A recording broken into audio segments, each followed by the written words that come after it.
Ladies and gents, YouTube, today I'm here to talk about Fiori di Catone from the House of Farmacia SS Annunziati.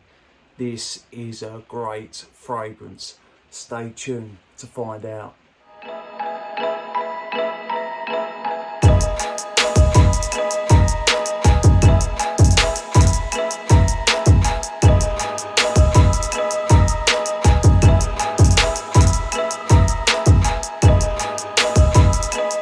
What is good, YouTube? Hello ladies and gentlemen, and welcome back to my channel. My name is Mikey Cologne, and if you're tuned in, as always people, thank you very much for doing so. It means a hell of a lot.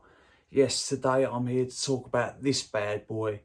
Right, I'm going to read you the notes, talk about the fragrance, then I'm going to let you know which fragrance this reminds me of big time. Right, so this is the bottle, and the name is Fiori di Catone. Let me just show you the atomizer and then we'll get into it. This does smell really good. I've had this for a couple of weeks now, so I've got a good read on it.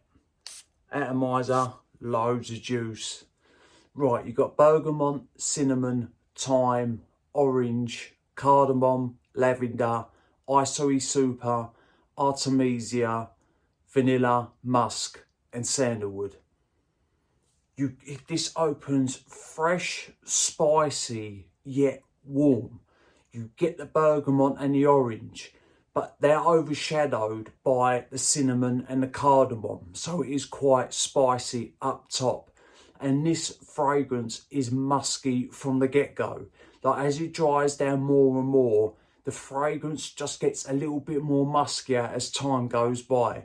So it opens up fresh, spicy, yet warm. You definitely get a nice dose of that cinnamon and cardamom, like I say. The bergamot and orange are in the back, but that's what's adding the freshness.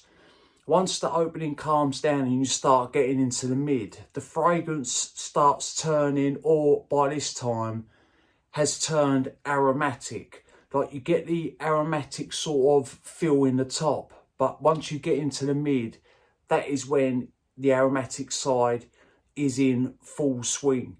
The isoe super I can pick up on, and to me it pushes more freshness into the fragrance.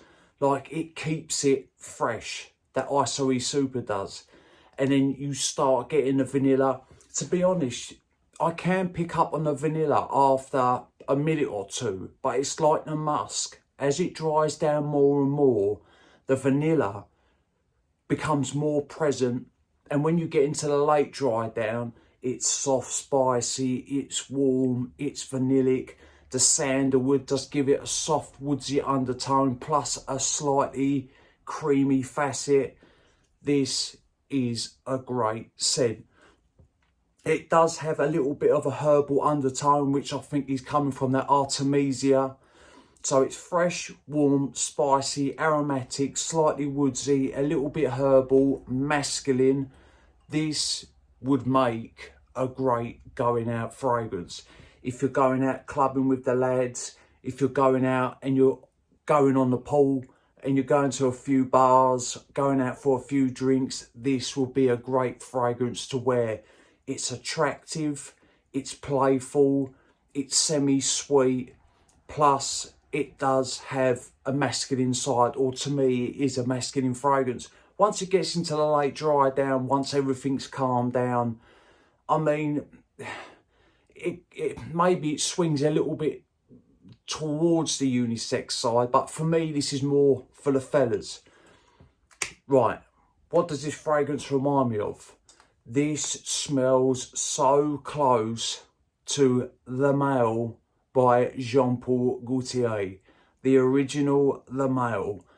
That is what this fragrance reminds me of.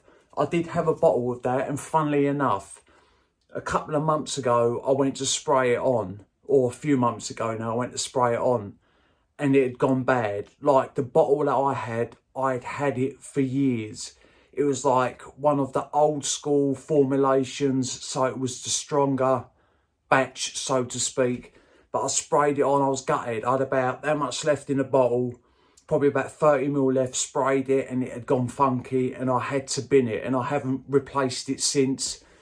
But this fragrance is so close to Le Male by Jean Paul Gaultier, and I'm not saying this brand tried to knock off that fragrance or clone that fragrance.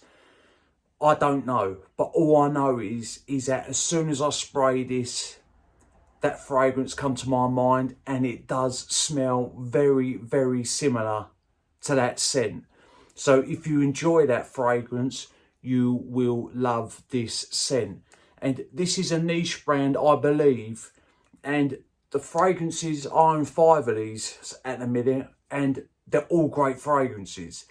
And I'm not upset that this smells similar to that fragrance, because when I grew up, the Male was a hit. It was a going out fragrance. It was a clubbing fragrance. It was a fragrance that if you wanted to smell good round the gals, you would wear Le Male by Jean Paul Gaultier. And I'm happy that I've got this in my collection. Yeah, so that is my review on Fiori di Cotone from the house of Farmacia SS Annunziati. I think that's how you pronounce it. Probably not. I've probably butchered it. Right, people, let me know. Oh, quickly, in the longevity, I get 7 hours out of this. By the 7th hour, it is a faint skin scent. It does last on clothes till the next day. And like I say, to me, it is a masculine scent. Right, if you've tried any from this brand, if you've tried this fragrance, drop a comment down below. One of the fragrances that I own from this house is called Whiskey Nobel. If you like smoky, boozy fragrances, ladies and gents, you need to check that fragrance out, because I wear it to bed. It smells that good. I can't get enough of it. I put 1 spray of it on my wrist before I go to bed every now and again, because I just love the way it smells. It is a bit of a heavy scent, but that doesn't bother me. I don't care about seasons and wear light fragrances to bed, because I'm always testing different fragrances out. I'll wear whatever I want to bed. I'll wear Red Tobacco to bed by the House of Mancera. I like heavier fragrances. I enjoy lighter fragrances, but Whiskey Nobel from this house, is an absolute stunner. Right, people, remember, smelling good's always a pleasure and never a chore. Like I say, drop a comment down below. I appreciate everybody's support, and I will see you lot on the next one. Cheers.